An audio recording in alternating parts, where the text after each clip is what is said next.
और यही था द हो वर्सेस द प्लाउ का असली कॉन्फ्लिक्ट। एक तरफ थे द हो यानी कुदाल इस्तेमाल करने वाले पहाड़ियास जो शिफ्टिंग कल्टीवेशन करते थे और जंगल को अपना घर मानते थे, और दूसरी तरफ जब हम रेबल्स के प्रोक्लेमेशंस यानी उनके इश्तिहार पढ़ते हैं तो उसमें बार बार हिंदू मुस्लिम यूनिटी की बात होती है, अपने दीन और धर्म को बचाने की बात होती है, एक ऐसी दुनिया वापस लाने की बात होती है जो अंग्रेजों के आने से इस पर नेहरू जी ने एक बहुत ही पावरफुल जवाब दिया।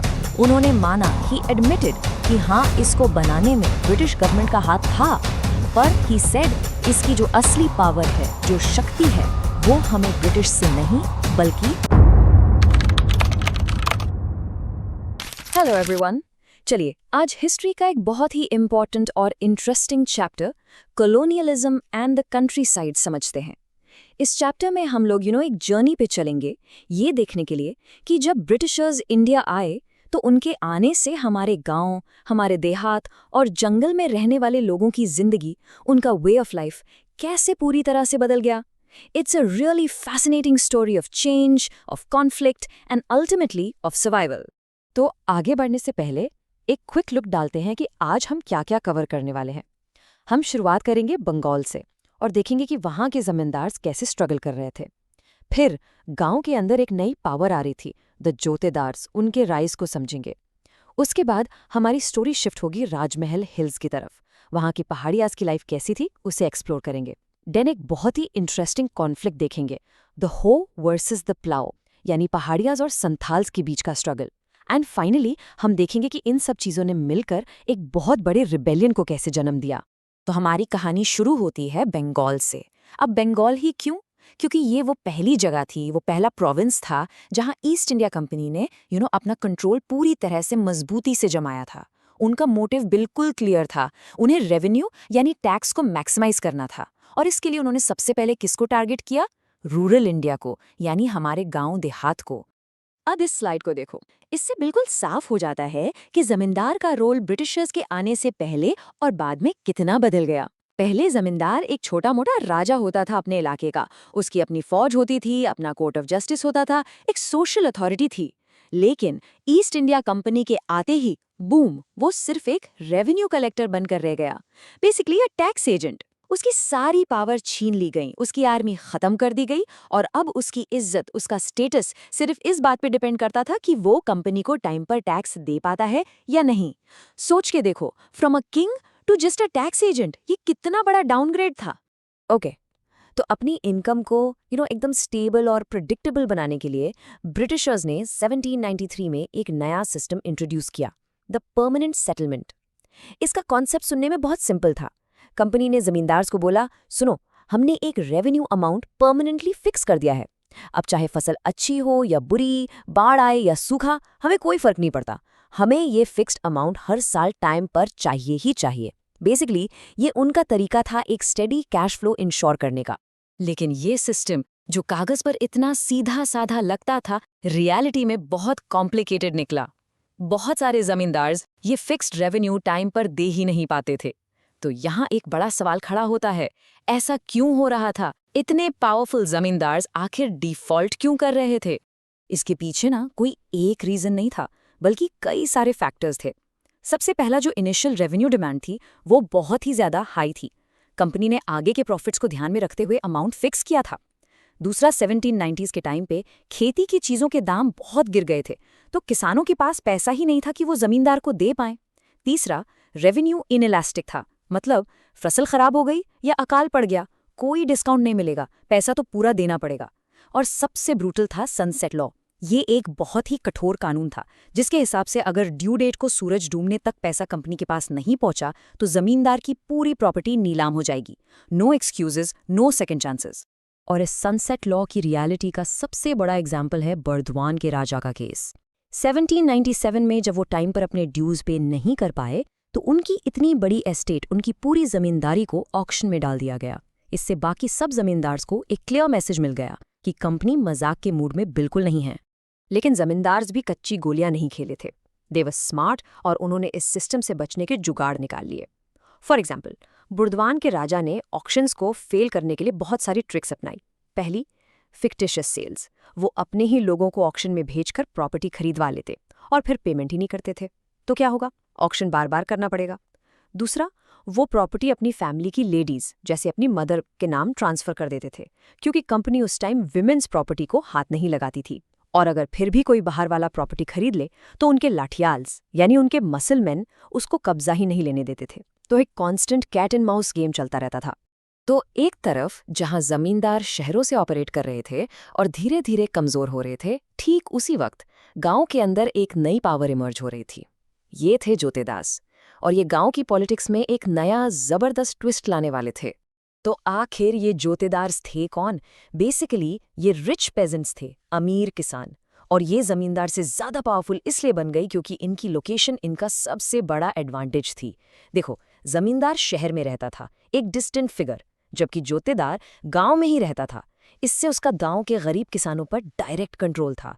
प्लस गांव का लोकल ट्रेड और जो पैसा उधार देने का काम था, वो सब भी जोतेदार सी कंट्रोल करते थे, जिससे उनकी पावर और बढ़ गई। और सबसे इंपॉर्टेंट बात ये थी कि जोतेदार्स ने जमींदार की पावर को डायरेक्टली चैलेंज किया। उनकी स्ट्रैटेजी देखो कितनी स्मार्ट थी। वो जानबूझकर किसानों को, जिन्हें रायट्स कहते थे, रेंट पेमेंट डिले करने के लिए उकसाते थे। इससे क्या होता था? सिंपल, जमींदार कंपनी को टाइम पर पेमेंट नहीं दे पाता था, उसकी प्रॉपर्टी ऑक्शन हो जाती थी। और फिर गैस करो, उस ऑक्शन में वो जमीन कौन खरीदता था? बिल्कुल सही, जोतेदार्स। ये उनकी स्ट्रैटेजी थी, जमींदार को कमजोर करो और उसकी जमीन सस्ते में खरीद लो। ओके, चलिए अब हम बंगाल के प्लेन्स से निकलकर चलते हैं राजमहल की पहाड़ियों में। ये एक बिल्कुल ही अलग दुनिया थी। घने जंगल, पहाड़, यहाँ रहते थे पहाड़िया लोग। उनकी लाइफस्टाइल और ब्रिटिश पॉलिसीज के साथ उनका कॉन्फ्लिक्ट हमारी स्टोरी का अगला इंपॉर्टेंट हिस्सा है। तो पहाड़ियाज की लाइफ कैसी थी? उनकी पूरी जिंदगी, उनका पूरा एग्जिस्टेंस जंगल पर डिपेंडेंट था। वो हो यानी कुदाल का यूज करके शिफ्टिंग कल्टीवेशन करते थे, जिसे स्लैश एंड बर्न एग्रीकल्चर भी कहते हैं। जंगल से उन्हें सब कुछ मिलता था, खाना, पशुओं के लिए चारा और बेचने के लिए चीजें जैसे महुआ के फूल और सिल्क ककून्स। उनके लिए फॉरेस्ट सिर्फ एक रिसोर्स नहीं था, ये उनकी आइडेंटिटी थी, उनका घर था। और हाँ, वो कभी कभी प्लेन्स में रहने वाले किसानों पर रेड्स भी किया करते थे। लेकिन ब्रिटिशर्स का नजरिया, उनका पॉइंट ऑफ व्यू बिल्कुल अलग था। उनके लिए फॉरेस्ट्स का मतलब था वाइल्ड, अनप्रोडक्टिव, बेकार जमीन। और जो लोग इन जंगलों में रहते थे जैसे पहाड़ियाज, उन्हें वो सैवेज यानी जंगली, अनरूली और प्रिमिटिव मानते थे। उनके हिसाब से इन जंगली लोगों को सुधारना जरूरी था और उनके फॉरेस्ट को प्रोडक्टिव बनाना जरूरी था, जिसका सीधा मतलब था जंगल काटो और खेती करो। पहाड़ियाज ने ब्रिटिशर्स की बात नहीं मानी। उन्होंने जंगल साफ करके सेटल्ड एग्रीकल्चर करने से साफ इनकार कर दिया। तो ब्रिटिशर्स ने एक नया प्लान बनाया। उन्होंने सोचा, ठीक है, अगर ये नहीं तो कोई और सही। They found a new community जो जंगल साफ करके खेती करने के लिए तैयार थी। और यहाँ एंट्री होती है संथाल्स की। और यही था द हो वर्सेस द प्लाव का असली कॉन्फ्लिक्ट। एक तरफ थे द हो यानी कुदाल इस्तेमाल करने वाले पहाड़ियास, जो शिफ्टिंग कल्टीवेशन करते थे और जंगल को अपना घर मानते थे। और दूसरी तरफ थे द प्लाव यानी हल इस्तेमाल करने वाले संथाल्स, जो सेटल्ड एग्रीकल्चर के लिए तैयार थे। तो ब्रिटिशर्स के लिए तो संथाल्स बिल्कुल आइडियल सेटलर्स थे। उन्हें लगा कि इन हॉस्टाइल पहाड़िया का परफेक्ट रिप्लेसमेंट मिल गया है। संथाल्स को सेटल करने के लिए ब्रिटिशर्स ने 1832 में एक बहुत बड़ा लैंड एरिया उनके लिए रिजर्व कर दिया। इस एरिया को नाम दिया गया दामिन ए कोह, जिसका मतलब होता है पहाड़ों का आंचल।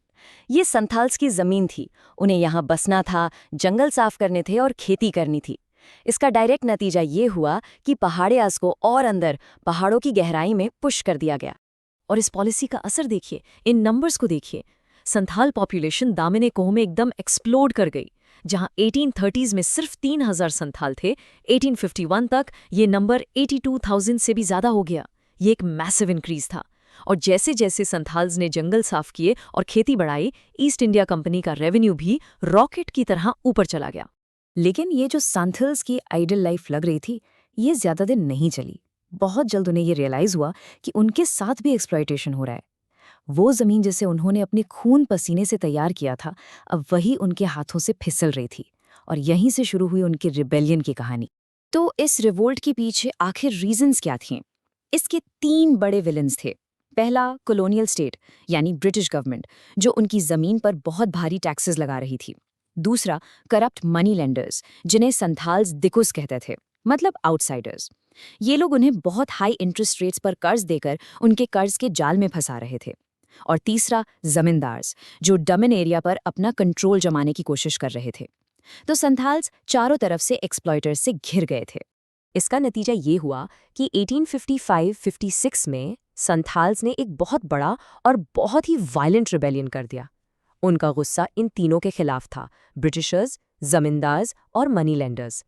उनका सपना एक ऐसी आइडियल दुनिया बनाना था जहां वो अपने रूल्स के हिसाब से बिना किसी एक्सप्लॉयटेशन के आज़ादी से जी सकें। ब्रिटिश आर्मी ने इस रिबेलियन को बहुत बुरी तरह से कुचल दिया। हजारों संथाल्स मारे गए, लेकिन इस रिबेलियन का एक बहुत बड़ा असर हुआ। इसने ब्रिटिश गवर्नमेंट को एक्शन लेने पर मजबूर कर दिया। उन्हें रियलाइज हुआ कि संथाल्स की शिकायतें असली हैं। इसके बाद एक नई टेरिटरी बनाई गई, द संथल परगना, और इस एरिया में संथाल्स को प्रोटेक्ट करने के लिए स्पेशल लॉज भी बनाए गए। तो चलिए एक क्विक रिवीजन करते हैं।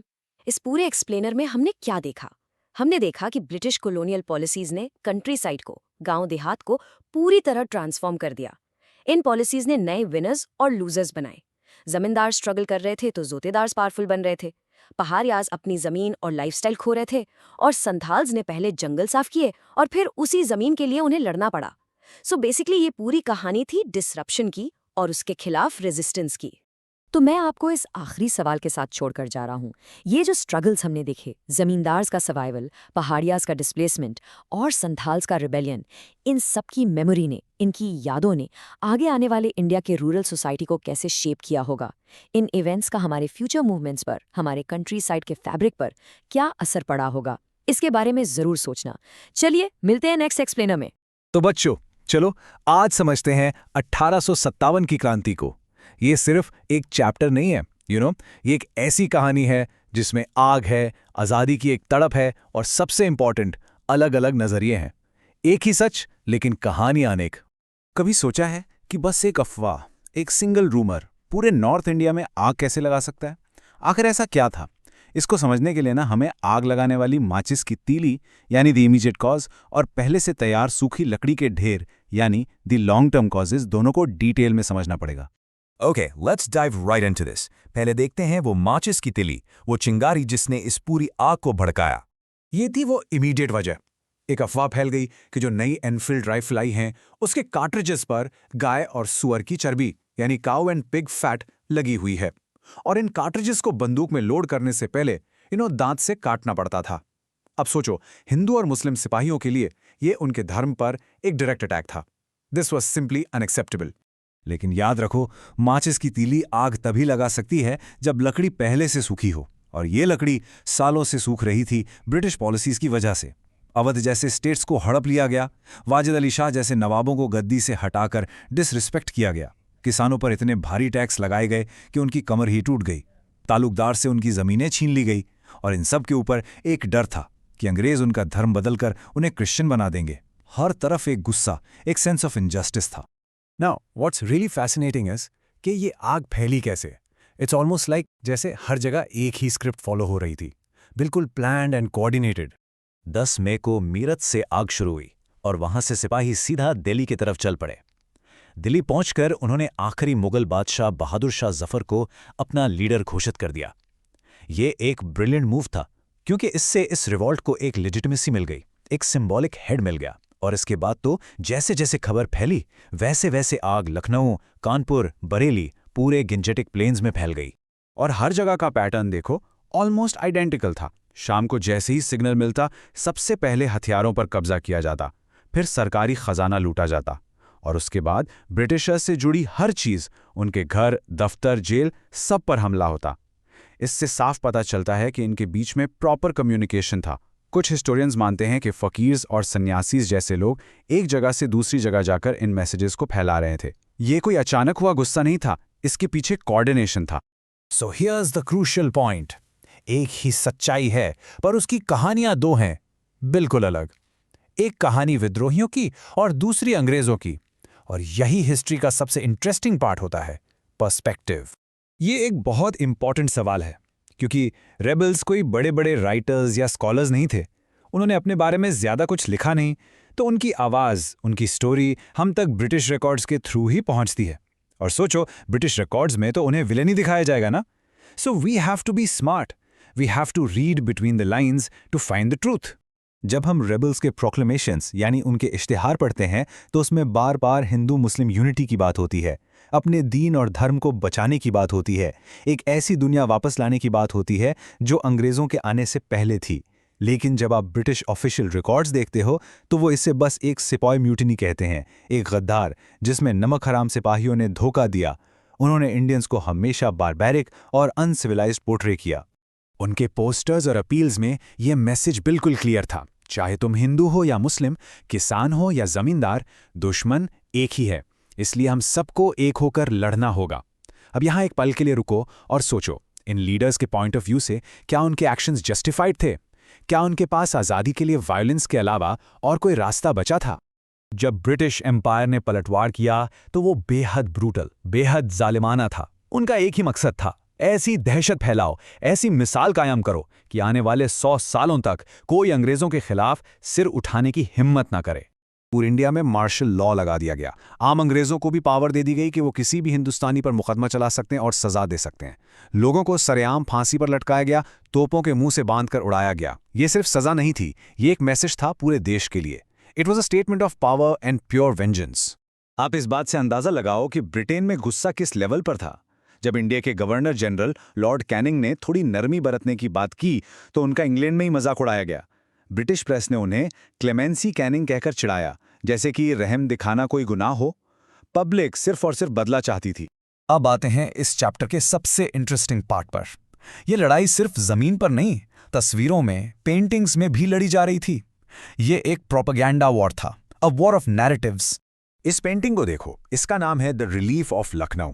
इसमें ब्रिटिश हीरोज कैंपबेल, आउट्रम, हॉवलॉक को लखनऊ में फंसे अंग्रेजों को बचाते हुए दिखाया गया है। नोटिस करो, बीच में ब्रिटिश कमांडर्स कितने काम और पावरफुल दिख रहे हैं। मैसेज क्लियर है, हम सेवियर्स हैं, हम हीरोज हैं जो यहाँ ऑर्डर और सिविलाइजेशन वापस ला रहे हैं। अब इस पेंटिंग को देखो, यहाँ पर अंग्रेज औरतों और बच्चों को डरा हुआ, मासूम और हेल्पलेस दिखाया गया है। इस तस्वीर में कोई वायलेंस नहीं है, लेकिन एक अनजाना डर है, एक थ्रेट फील हो रहा है। यह पेंटिंग ब्रिटिश पब्लिक के अंदर गुस्सा और बदले की भावना जगाने के लिए बनाई गई थी। और तीसरी इमेज, इसमें एक अंग्रेज महिला मिस व्हीलर को अपनी इज्जत बचाने के लिए बहादुरी से लड़ते हुए दिखाया गया है। ये तस्वीर ब्रिटिशर्स के ब्रूटल बदले को जस्टिफाई करने के लिए थी। मैसेज ये था कि हमने जो भी किया वो सेल्फ डिफेंस में किया, क्योंकि हमारी औरतों की इज्जत खतरे में थी। तो सारी ब्रिटिश पिक्चर्स में एक ही पैटर्न था, या तो अंग्रेज हीरो थे या वो विक्टिम थे, और जो विद्रोही थे उन्हें हमेशा जानवर, एक ब्रूटल दानव जैसा ही दिखाया गया। उनकी साइड की स्टोरी, उनके दुख, उनकी वजह, उसके लिए इन तस्वीरों में कोई जगह नहीं थी। लेकिन फिर वक्त बदला, हमने अपनी कहानी खुद कहनी शुरू की। इंडियन नेशनलिस्ट्स ने अपने हीरोज को याद किया। रानी लक्ष्मीबाई जैसी लीडर्स, जिन्हें अंग्रेजों ने विलन बनाया था, हमारे लिए आज़ादी की सिंबल बन गईं। ये कविता उसी काउंटर नैरेटिव का एक हिस्सा है जिसमें हमने अपने फ्रीडम फाइटर्स को सेलिब्रेट किया। तो चलो सब कुछ जल्दी से जोड़कर देखते हैं। एग्जाम के लिए इन कनेक्शंस को याद रखना। वो ग्रीस्ड कार्ट्रिज सिर्फ एक चिंगारी थी, असली आग तो सालों से इकट्ठे हुए गुस्से की थी। ये रिवोल्ट अचानक नहीं हुआ, इसका एक कोऑर्डिनेटेड पैटर्न था। एक ही इवेंट की दो कहानियां हैं, ब्रिटिश के लिए म्यूटिनी, हमारे लिए फर्स्ट वॉर ऑफ इंडिपेंडेंस। अंग्रेजों का जवाब बेहद ब्रूटल था, जिसका मकसद डर पैदा करना था। और आखिर में ये लड़ाई हथियारों के साथ साथ तस्वीरों से भी लड़ी गई। तो आखिरी सवाल मैं आपके लिए छोड़कर जा रहा हूं। अगर इतिहास, हिस्ट्री एक कहानी है, तो उस कहानी को लिखने का हक किसे मिलता है? उसे जो यूं जीतता है या उसे जिसकी आवाज़ दबा दी जाती है? जब आप अपनी हिस्ट्री की किताब पढ़ते हो तो सोचना कि ये कहानी कौन लिख रहा है और कौन इस कहानी से गायब है। इस पर सोचना जरूर। हेलो बच्चों, वेलकम। आज हम हिस्ट्री का एक बहुत important chapter Mahatma Gandhi and the national movement को डिटेल में समझेंगे, एकदम इजी लैंग्वेज में। तो चलो डाइव इन करते हैं और समझते हैं कि कैसे एक साधारण सा दिखने वाला इंसान इतना बड़ा मास लीडर बना और आज़ादी की लड़ाई को एक नया मोड़ दिया। सबसे पहले जब गांधी जी 1915 में साउथ अफ्रीका से इंडिया वापस आए तो यहाँ का पॉलिटिकल सीन बहुत अलग था।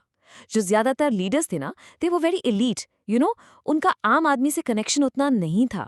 देखो, यही सबसे बड़ा डिफरेंस था। जहां दूसरे नेशनलिस्ट लीडर्स वेस्टर्न सूट्स पहनते थे, इंग्लिश में बात करते थे और सिर्फ एलीट लोगों से जुड़ते थे, गांधी जी ने आम आदमी की तरह रहना चुना। सिंपल धोती, उनकी अपनी भाषा जैसे हिंदी या गुजराती में बात की। इससे क्या हुआ, लोगों को एक अपनापन फील हुआ कि ये तो हमने से ही एक हैं। और उन्होंने अपनी शुरुआत किसी बड़े नेशनल आंदोलन से नहीं की। उन्होंने शुरू किया छोटे लोकल इश्यूज से, जैसे 1917 में चंपारण बिहार में इंडिगो फार्मर्स के लिए, फिर 1918 में अहमदाबाद में मिल वर्कर्स के लिए और खेड़ा में किसानों के लिए। ये उनकी स्ट्रैटेजी थी, ग्राउंड लेवल पे काम करना। और हाँ बच्चों, ये डेट्स एग्जाम के लिए बहुत इंपॉर्टेंट हैं, so make sure you remember them. अब इन्हीं छोटे छोटे सक्सेसफुल आंदोलनों से उनकी इमेज एक सिंपल पॉलिटिकल लीडर से कहीं ज्यादा बढ़कर बनने लगी। लोगों ने सिर्फ एक नेता नहीं बल्कि एक मसीहा, एक सेवियर मानने लगे थे। एक इमोशनल कनेक्शन बन गया था। उनका रहन सहन देखो, एकदम सिंपल एस्थेटिक लाइफस्टाइल, मिनिमल कपड़े यानी सिर्फ एक धोती, रोज चरखा चलाना। ये चरखा सिर्फ एक टूल नहीं था बच्चों, it became a symbol of self reliance कि हम अपना काम खुद करेंगे। ये सारी चीजें उन्हें आम जनता से जोड़ती थीं, जो उन्हें अपनी ही तरह का एक गरीब इंसान समझते थे। इसी वजह से गांव-गांव में लोग उन्हें गांधी बाबा या गांधी महाराज कहकर पुकारते थे। ये सिर्फ नाम नहीं थे, ये रिस्पेक्ट थी, ये फेथ था। ऐसा लगता था मानो वो कोई देवता हो, कोई डिवाइन फिगर। इतना ही नहीं, उनके बारे में ऐसी अफवाहें, ऐसे र्यूमर्स फैल गए थे कि उनके पास चमत्कारी शक्तियां हैं, a kind of magical power.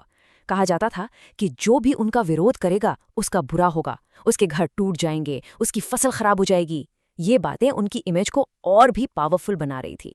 अब आते हैं चैप्टर के सबसे क्रूशियल, सबसे इंपॉर्टेंट हिस्से पे, द सॉल्ट सत्याग्रह। एक ऐसा आंदोलन जिसने पूरे देश को हिला के रख दिया। तो प्रॉब्लम क्या थी? अंग्रेजों ने नमक जैसी जरूरी चीज पर, salt which is essential for everyone, उस पर हेवी टैक्स लगा रखा था। और उसको बनाने का अधिकार, द राइट टू मैन्युफैक्चर, सिर्फ सरकार को था। गांधी जी ने इसी कानून को तोड़ने का फैसला किया। सोचो, नमक ही क्यों? क्योंकि नमक अमीर हो या गरीब, सबके घर में यूज होता है। It was a brilliant move to unite everyone. तो 12 मार्च 1930 को गांधी जी ने अपनी फेमस दांडी मार्च शुरू की। कहाँ से? साबरमती आश्रम से। ये कोई छोटी मोटी जर्नी नहीं थी। 390 किलोमीटर पैदल चलकर समुद्र तक गए और रास्ते में जहां भी रुकते थे हजारों लोग उन्हें सुनने आते थे। फाइनली 6 अप्रैल को दांडी पहुंच के समुद्र के पानी से नमक बनाकर उन्होंने ये कानून तोड़ा।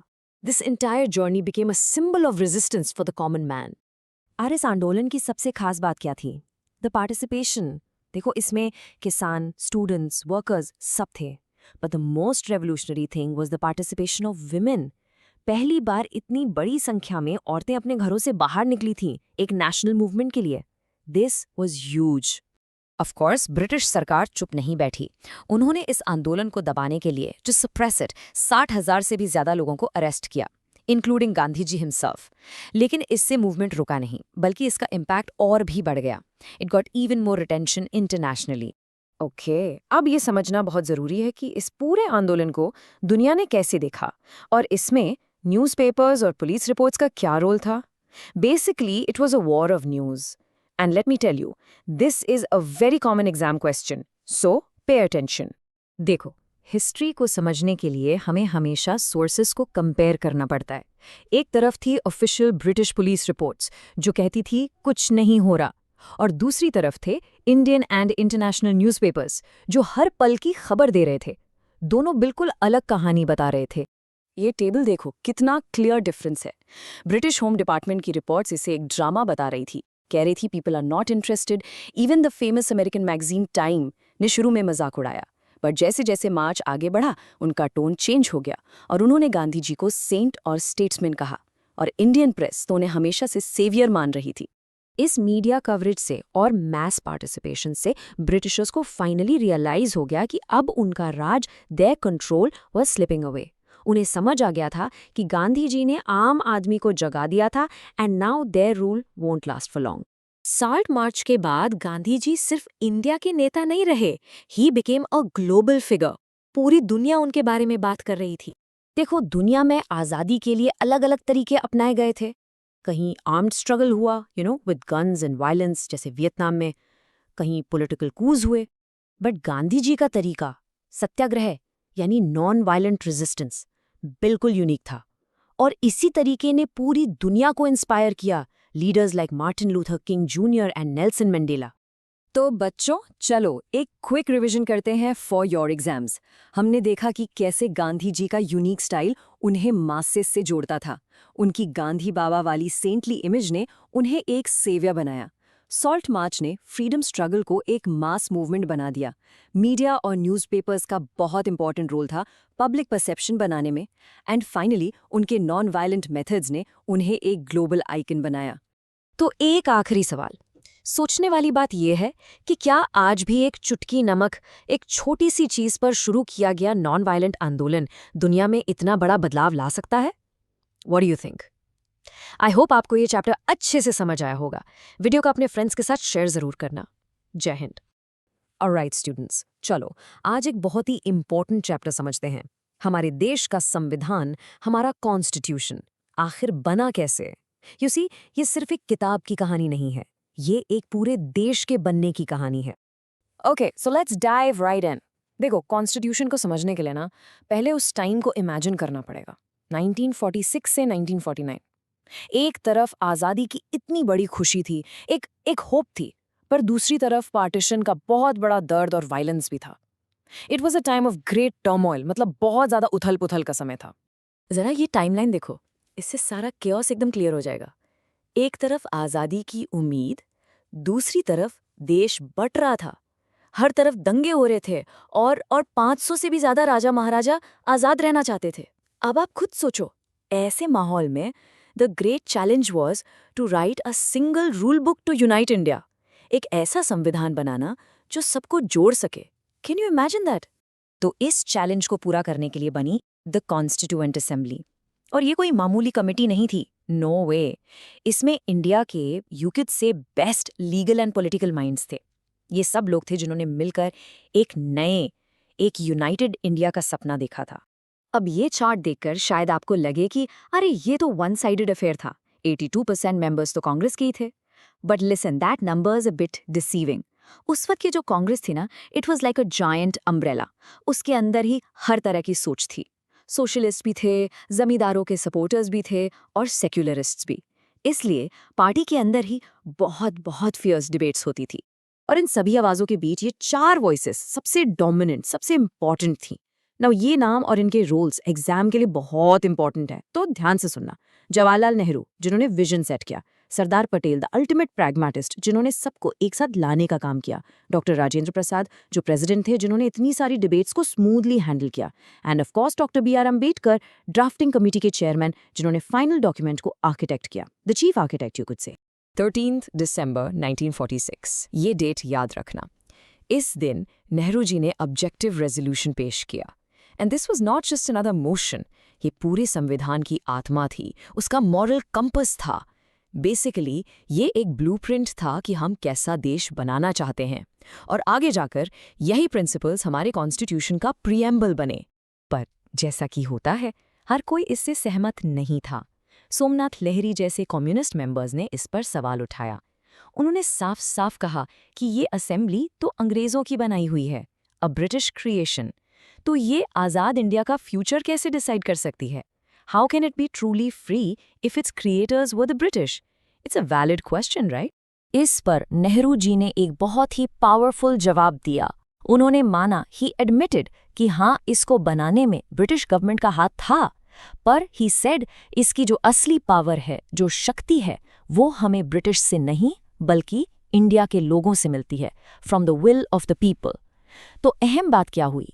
The crucial point is, the assembly's real power source was the people of India। चलो अब आगे बढ़ते हैं। संविधान लिखना कोई आसान काम नहीं था। असेंबली के अंदर आग लगा देने वाली फायरी पैशनेट डिबेट्स हुई। So let's look at a few of the biggest clashes. चलिए उन्हीं कुछ महाबहस को देखते हैं। सबसे पहला और सबसे बड़ा सवाल था सेपरेट इलेक्टोरेट्स का। बेसिकली ये ब्रिटिश ने शुरू किया था, जिसमें अलग अलग रिलीजन के लोग अपने कैंडिडेट्स को अलग से वोट करते थे। तो अब सवाल ये था कि क्या आज़ाद इंडिया में इसको कंटिन्यू करना चाहिए? What you guys think? Pause for a second and think about it. देखो, मद्रास से बी पॉकर बहादुर ने इसके लिए एक स्ट्रॉन्ग केस बनाया। उन्होंने कहा कि माइनॉरिटीज़ की आवाज़ को प्रोटेक्ट करने के लिए, उनको रियल रिप्रेजेंटेशन देने के लिए ये ज़रूरी है। लेकिन सरदार पटेल ने इसको सीधा सीधा जहर कहा, अ पॉइजन। उनका कहना था कि अंग्रेजों ने ये हमें बांटने के लिए इस्तेमाल किया था, और अगर ये कंटिन्यू हुआ तो इससे कम्युनिटीज के बीच हमेशा के लिए एक दीवार खड़ी हो जाएगी। ओके, अब आते हैं दूसरे बड़े सवाल पर।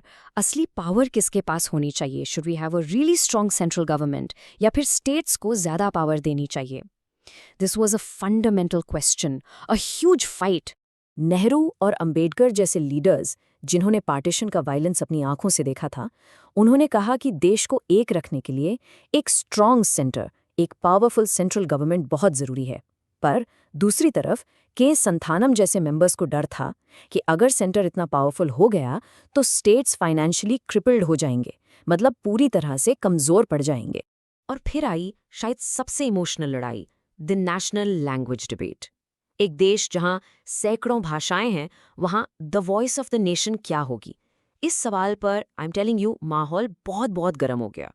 The debate got heated really fast. R V. Dhulekar ने तो गुस्से में ये तक कह दिया कि जिसको हिंदुस्तानी नहीं आती उसे इंडिया में रहने का कोई हक नहीं। He said they had better leave. Can you imagine? इससे आप टेंशन का अंदाजा लगा सकते हैं।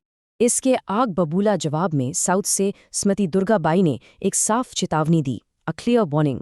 उन्होंने कहा कि साउथ इंडिया में हिंदी के खिलाफ जबरदस्त विरोध है और उन पर ये उनकी मर्जी के खिलाफ, अगेंस्ट देयर विल, थोपा जा रहा है।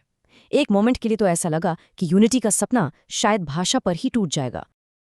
इतने डीप डिविजन्स के बीच, इतने अलग अलग विचारों के साथ एक कंसेंसस, एक अग्रीमेंट कैसे बना होगा? How did they pull it off? Well, the answer is a beautiful word, compromise. चलो देखते हैं इन डिबेट्स का सोल्यूशन क्या निकला। सेंटर और स्टेट की पावर स्ट्रगल को सॉल्व करने के लिए ये ब्रिलियंट 3 लिस्ट सिस्टम बनाया गया। देखो, यूनियन लिस्ट में नेशनल इंपॉर्टेंस के सब्जेक्ट्स गए, जैसे defence and currency. State list में लोकल मैटर्स जैसे पुलिस, एग्रीकल्चर, और कॉन्करेंट लिस्ट में शेयर्ड इश्यूज। इससे क्या हुआ? सेंटर को स्ट्रॉन्ग भी बनाया गया और स्टेट्स की ऑटोनॉमी भी बच गई। A really smart solution. और लैंग्वेज डिबेट पर एक मास्टरफुल कॉम्प्रोमाइज हुआ।